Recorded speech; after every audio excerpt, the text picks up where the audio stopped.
Hello बच्चों, let's read the question. Question says let the tangent to the circle C1 x square plus y square is equal to 2 at the point M having coordinate -1, 1 intersect the circle C2 x minus 3 whole square plus y minus 2 whole square is equal to 5 at two distinct points A and B.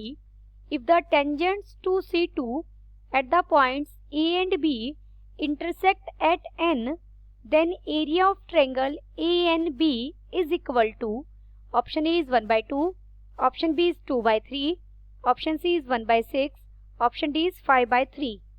First we see the key concept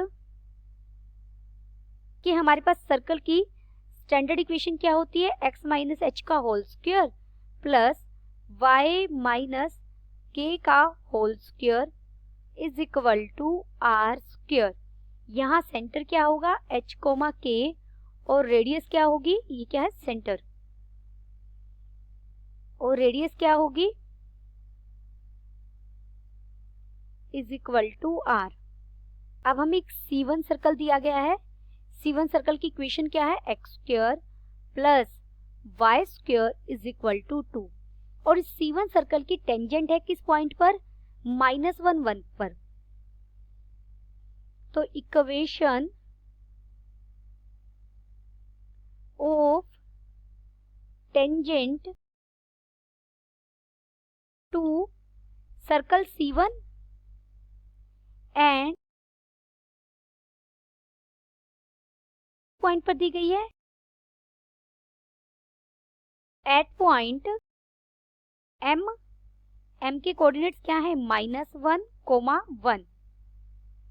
तो equation of tangent क्या हो जाएगी, देखिए x1, अगर x1 y1 point पर निकालनी हो तो यहाँ x1 पॉइंट क्या है -1 प्लस y इंटू y1 हो जाता है, y1 कितना है 1 is equal to 2. That is क्या इक्वेशन बनी हमारी, x minus y plus 2 is equal to 0. ये हमारी क्या निकल गई, इक्वेशन ऑफ टेंजेंट. और इस सर्कल का जो सेंटर है वो क्या होगा, देखिए सेंटर होगा 0, 0 और रेडियस होगी स्क्वायर रूट 2. मान लीजिए ये कोई हमारा सर्कल है और मान लीजिए ये पॉइंट, इस पॉइंट पर ये इसकी टेंजेंट है.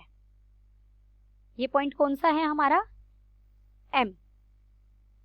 और इस सर्कल का सेंटर क्या है 0, 0. जो ये टेंजेंट है ये किसी अनदर सर्कल C2 को, दूसरा सर्कल ये कोई दूसरा सर्कल लिया C2 जिसको 2 पॉइंट्स पर कट कर रहा है A और B. इन A और B पॉइंट पर हमने टेंजेंट ली. मान लीजिए A पर ये टेंजेंट है और B पर हमने एक टेंजेंट ली.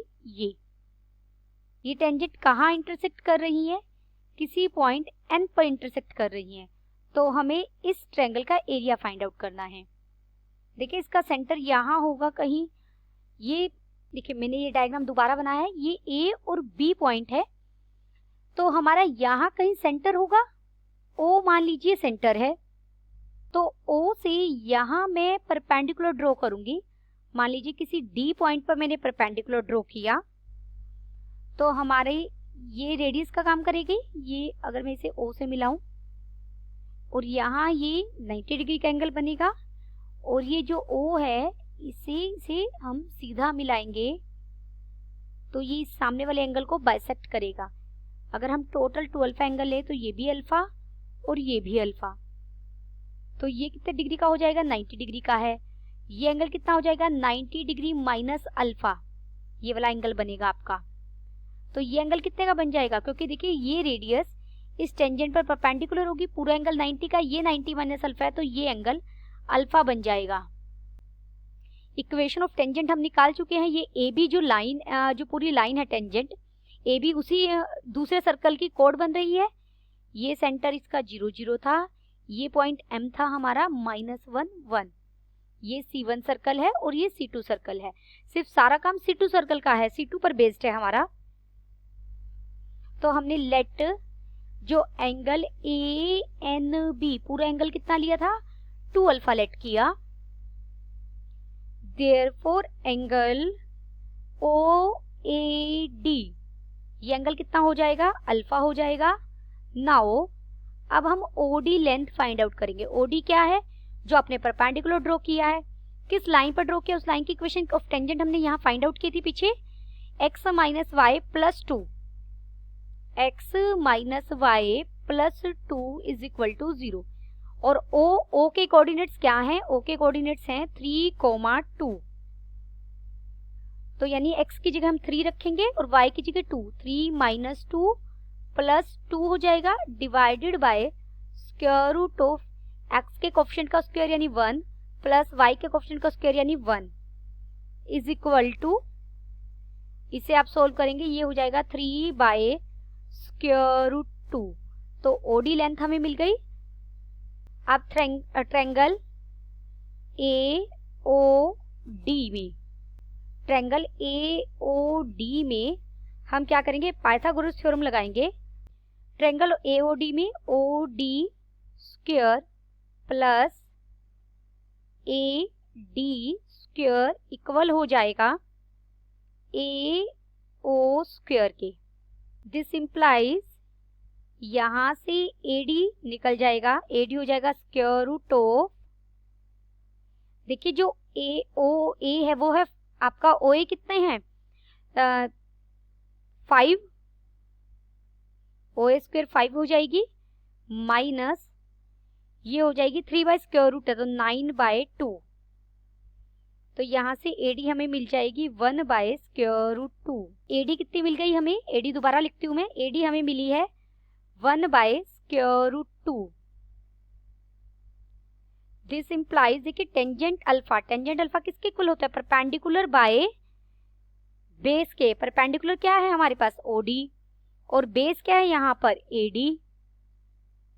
OD हमने कितना फाइंड आउट किया था, OD हमारा था 3 बाय स्क्वायर रूट 2 और AD कितना है 1 बाय स्क्वायर रूट 2, डिवाइड करेंगे तो हमें कितना मिल जाएगा 3। दिस इंप्लाइज, अगर टेंजेंट अल्फा 3 है तो साइन अल्फा क्या हो जाएगा, साइन अल्फा होता है परपेंडिकुलर बाय हाइपोटेनस। देखिए बेस यहाँ पर 1 हो गया तो 3 बाय 3 का स्क्वायर यानी 9, 9 का और 1 का स्क्वायर यानी 1, दोनों को ऐड करेंगे तो हाइपोटेनस स्क्वायर रूट 10 हो जाएगा। Now in triangle ADN, ADN triangle में बात करते हैं हम, यहाँ पर साइन अल्फा किसके इक्वल होगा, ADN में AD बाई AN हो जाएगा। This is equal to 3 by square root 10 है, हमने अभी फाइंड आउट किया। तो यहाँ से AD की वैल्यू देखिए हम यहाँ से रख सकते हैं इसमें, तो AN निकल जाएगा। अब ये AD by AN 3 by square root 10 है, दोबारा लिखते हैं, देखिए AN बाई AD क्या हो जाएगा, मैंने रिवर्स कर दिया तो स्क्वायर रूट 10 ऊपर चला जाएगा और 3 डिनोमिनेटर में चला जाएगा। तो AN किसके इक्वल हो जाएगा, AN इक्वल होगा square root 10 by 3 multiplied by AD। AD हमने अभी फाइंड आउट किया पीछे 1 बाय स्क्वायर रूट 2, तो यानी हमें कितना मिल गया स्क्वायर रूट 5 बाय 3, ये हमारा AN हो गया। अब हम area of triangle find out कर सकते हैं ANB, हमें ANB का फाइंड आउट करना है।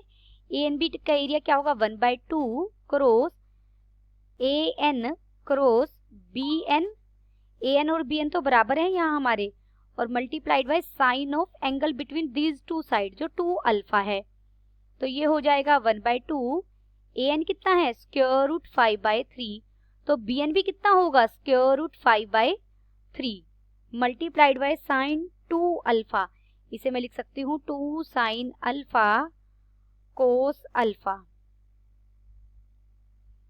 तो ये हो जाएगा, देखिए अब तक वो 5 बाय, कि इस 2 से ये 2 तो मैंने कट कर दिया तो 5 बाय 9 हो गया, और साइन अल्फा की वैल्यू कितनी थी 3 बाय स्क्वायर रूट 10, और यहाँ से आप कोस अल्फा भी निकाल सकते हैं, बेस है 1 और हाइपोटेनस हमारा स्क्वायर रूट 10 था, तो यहाँ से अब इसे हम सोल्व करेंगे तो हमें मिल जाएगा 1 by 6 square unit.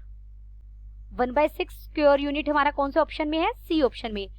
Option C is correct. Hope you understood it well, best of luck.